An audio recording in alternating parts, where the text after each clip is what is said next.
श्री स्वामी समर्थ. नमस्कार मंडळी. अनंत चतुर्दशी हा एक महत्त्वाचा हिंदू सण आहे, जो गणेश विसर्जनाच्या भव्य कार्यक्रमासह गणेश चतुर्थी उत्सवाचा समारोप करत असतो. हा दिवस भगवान विष्णूला समर्पित आहे, ज्यांना अनंत किंवा अनंत म्हणून ओळखले जाते आणि संपूर्ण भारतभर मोठ्या भक्तीने साजरा केला जातो.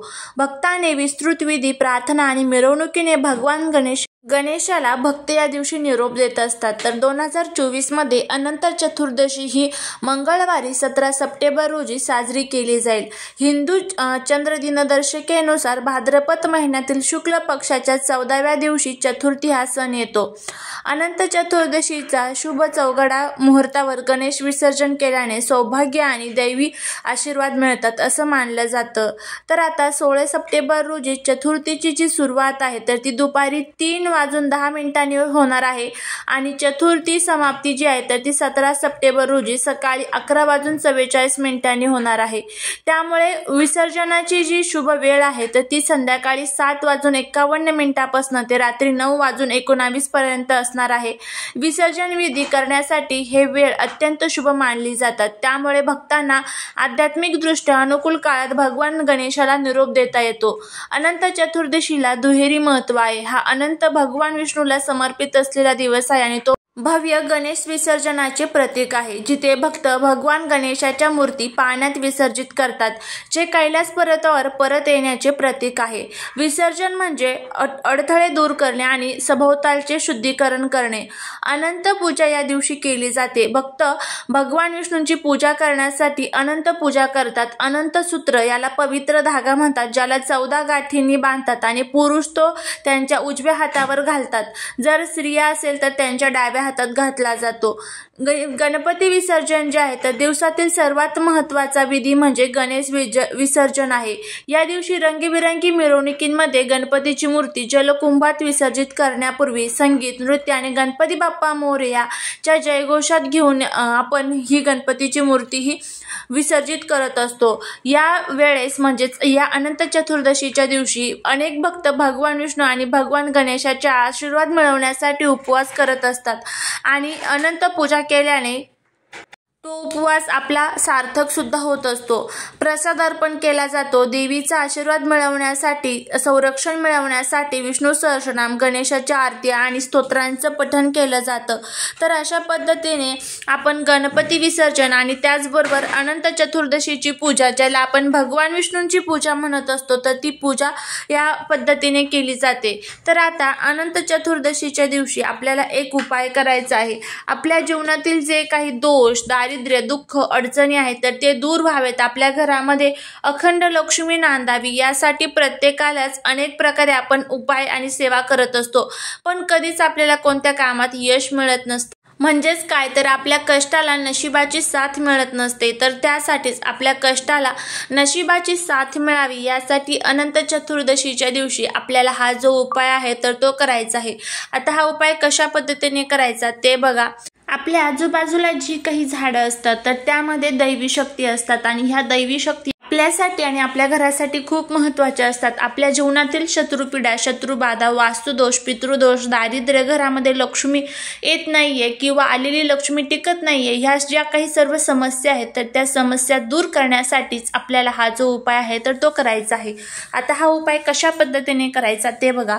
आता तुम्हाला सर्वांना वडाचं झाड माहितीच आहे. वडाच्या झाडाला आपल्या हिंदू धर्मामध्ये किती अनन्यसाधारण महत्त्व आहे माहीतच आहे.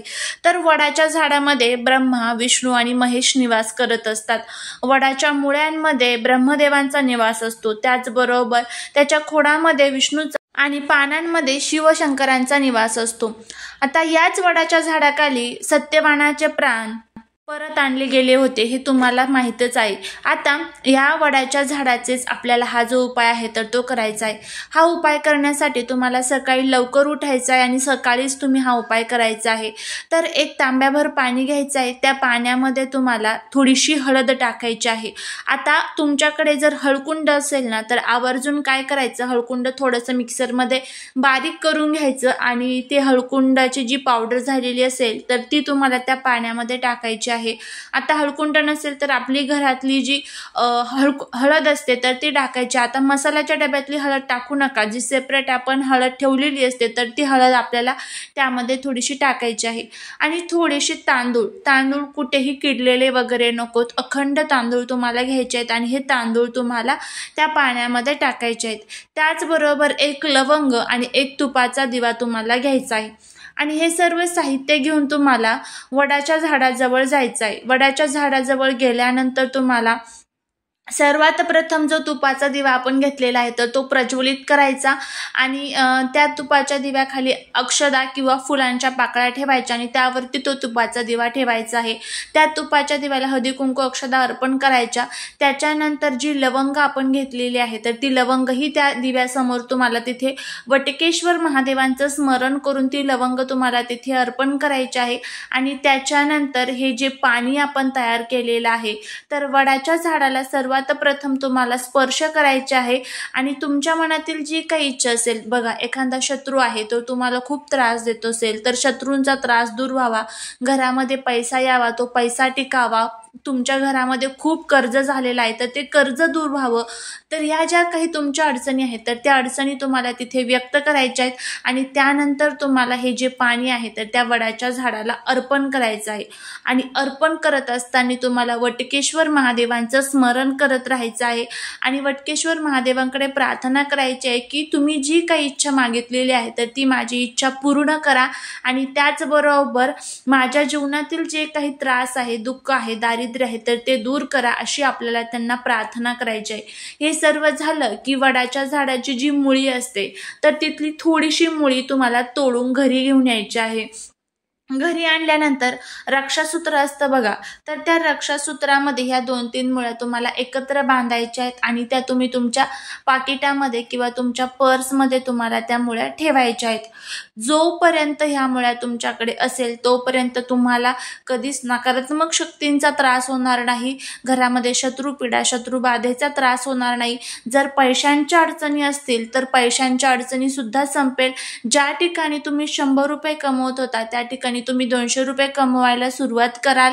ज्या ठिकाणी तुमचा पैसा खूप खर्च होत होता त्याच ठिकाणी तुमच्या महिन्याकडे भरपूर तुमची इन्व्हेस्टमेंट सुद्धा होईल, अशा पद्धतीचं वातावरणही आपल्या घरामध्ये होतं। का बरं? कारण तुम्हाला माहिती आहे वडाच्या ज्या मुळ्या असतात तर त्या ज्या प्रकारे पसरत असतात त्याच प्रकारे हे अभिमंत्रित केलेल्या वडांच्या मुळ्यांमुळे काय होतं की त्याच पद्धतीने माता लक्ष्मी आपल्याकडे आकर्षित होत असते।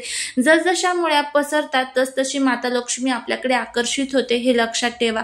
तर अशा पद्धतीने आपल्याला हा जो उपाय आहे तर तो करायचा आहे। करून बघा, तुम्हाला नक्कीच त्याचा फायदा होईल। फक्त एक लक्षात ठेवा, कोणताही उपाय, कोणतीही सेवा करत असताना त्यावरती विश्वास असणं, श्रद्धा असणं तितकंच महत्त्वाचं आहे। तर अशा हा उपाय करा, नक्कीच फायदा होईल। झालेली सेवा महाराजांच्या चरणी रुजू करते। व्हिडिओ आवडल्यास लाईक, शेअर, सबस्क्राईब करा।